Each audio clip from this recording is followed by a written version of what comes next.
tell us, the Dalai Lama has specifically said that the Tibetans must not accept a candidate chosen for political ends, particularly by the People's Republic of China. But India, what is this, the dilemma now before India, I think, is because, the Dalai Lama is both a spiritual leader as well as a temporal leader. I mean, he's got a political backing, which is also quite substantial. So how do you think we will sort of navigate that? Will we endorse the reincarnation? Will we come out and openly support the move? Or will we sort of not be as open about it? Because today's statement is also, it isn't as specific as I would have expected it to be.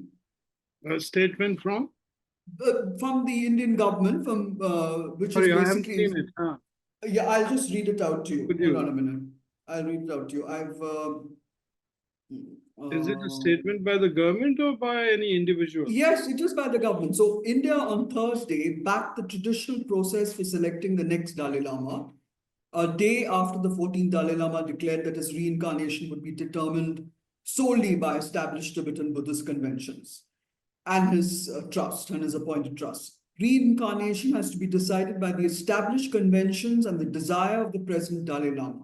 No one else has the right to decide on the next Dalai Lama. It's the most important defining institution for all Tibetans, all those who follow the Nalanda tradition of Buddhism, said Kiran Rijiju, the Union Minister for Minority Affairs. He also has announced that apart from himself, he's going to be accompanied by another government official, Rajiv Ranjan Singh, to attend the Dalai Lama's birthday celebrations. So do you see that as an endorsement? Well, I think firstly we must be clear whether this is a statement by Kiran Rijiju, who is a Buddhist and a devotee of His Holiness and of the Tibetan monks. I would place more credence if it was issued by the Ministry of External Affairs. Assuming that this has been issued by the government of India through whichever agency, then I would think they've gone much further than I expected them to do. I would, of course, have liked a statement like this to be issued. But my gut feeling is that the government will keep quiet about it for the time being. There is really no need for it to jump into it. There's no need to create, another ruffle with the Chinese on this count, because it's not going to serve any purpose. His Holiness is still alive. Why get into a fight about a situation that doesn't exist? His Holiness is not seeking any endorsement from anybody. But the difference between now and what would be when His Holiness is no more and there is a 15th who has been identified by the Dalai Lama's Garden Photang Trust, would be that the Chinese have already declared that reincarnation of His Holiness or of other living Buddhas is an internal matter. And should somebody or any government interfere in it, it will have a deep impact on bilateral relations. So that's a message for India? Would that be a message for India? For everybody. This was, I think, said after the Tibet Resolve Act was passed, in which it was mentioned that in a nutshell, that reincarnation of His Holiness the Dalai Lama is a business of the Dalai Lama and the Tibetan religious leaders. Anyone who interferes in this process, whether an entity or an individual, will be sanctioned. And it said that it also questioned the absorption of Tibet into the Chinese state, as it were, and said it's a canard. And they said the government should pledge funds to counter narratives of the Chinese to this account, and also engage with other countries to counter this. So it was in response to this that the Chinese had given that statement. And when they gave that statement, it meant for everybody in the world, not just the US, it meant for us too. So that is one.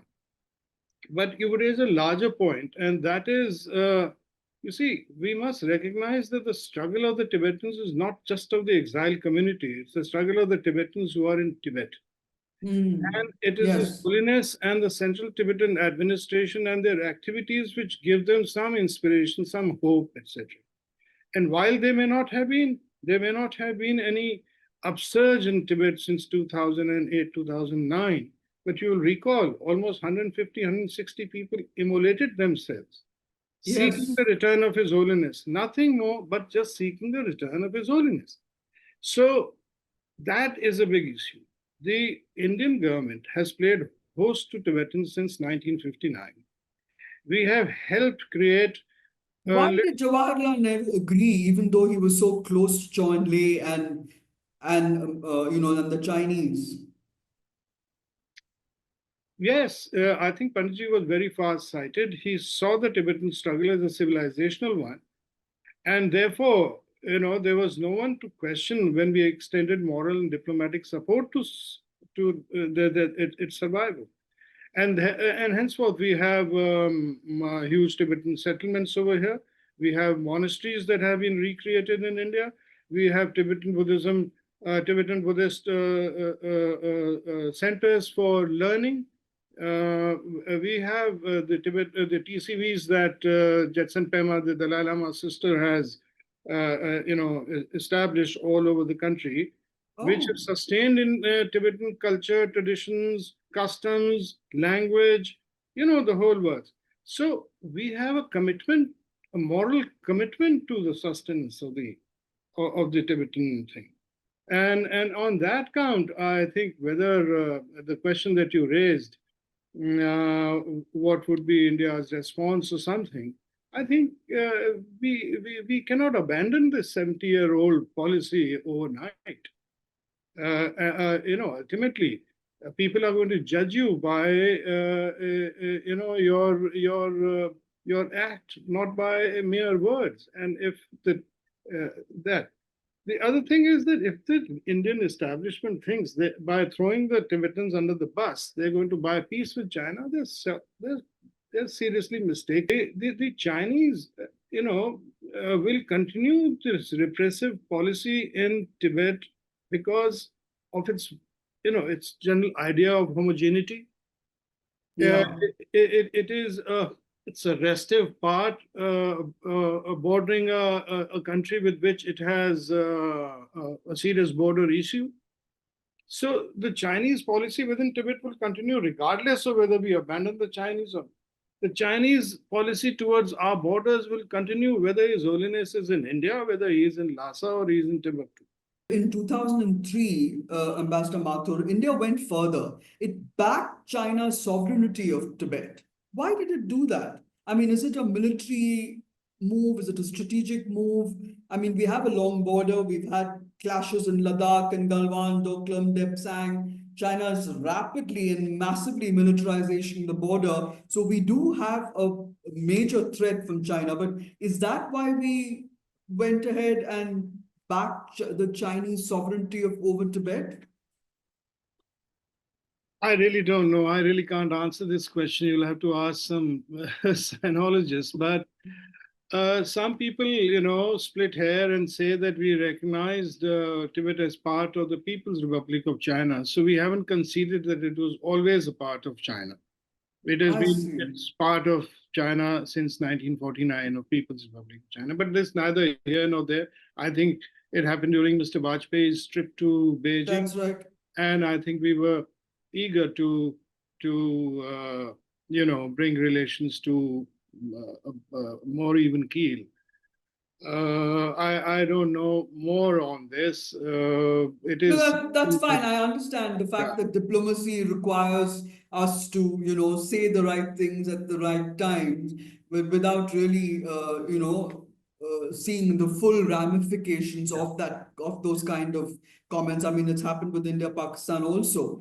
But does India have a pushback against China? Because I mean, India's Foreign Minister Jaishankar was at the Quad meet, where the U.S. Secretary of State Marco Rubio hosted the Indians, the Japanese, and the Australian foreign ministers, and they've issued a very strong statement against China's economic coercion it's price manipulation, it's disruption of critical mineral key supply chains, and China has also hit out at India.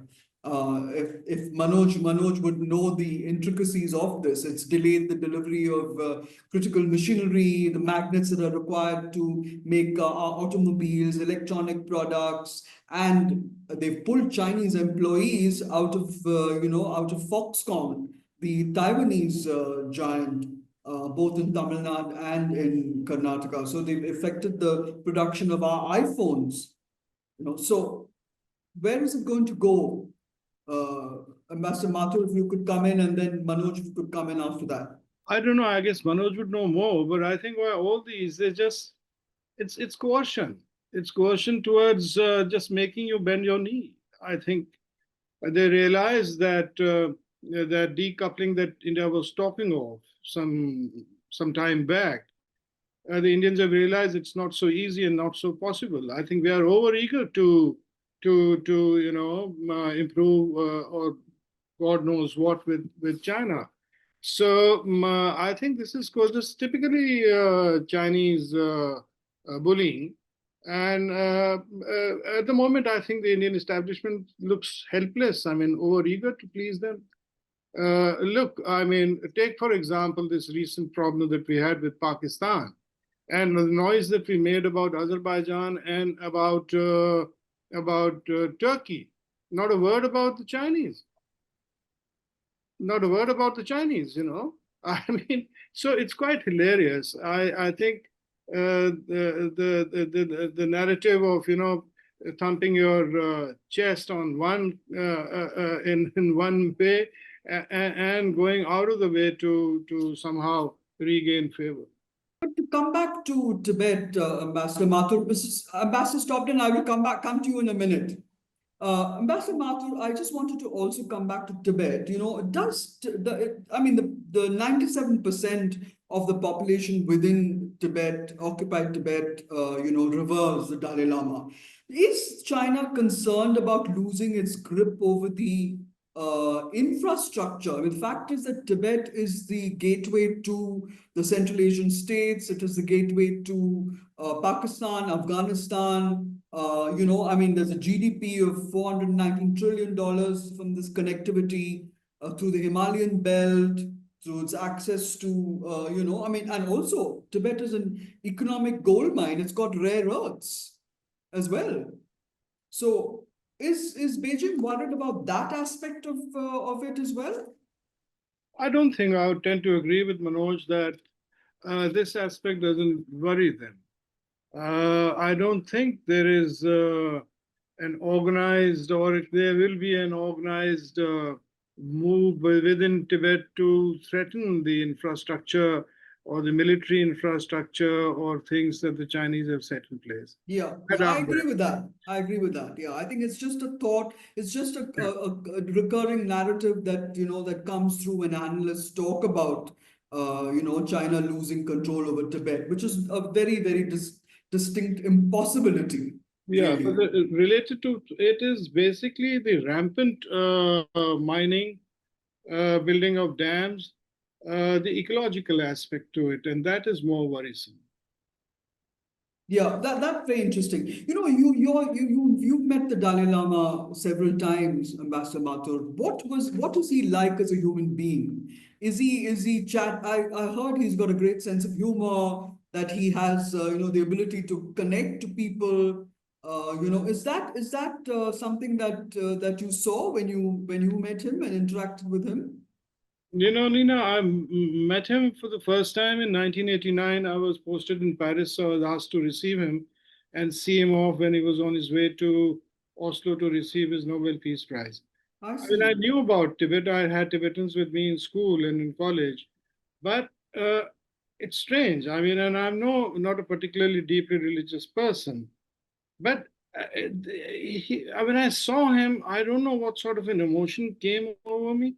I was tongue-tied, and I hadn't read about him.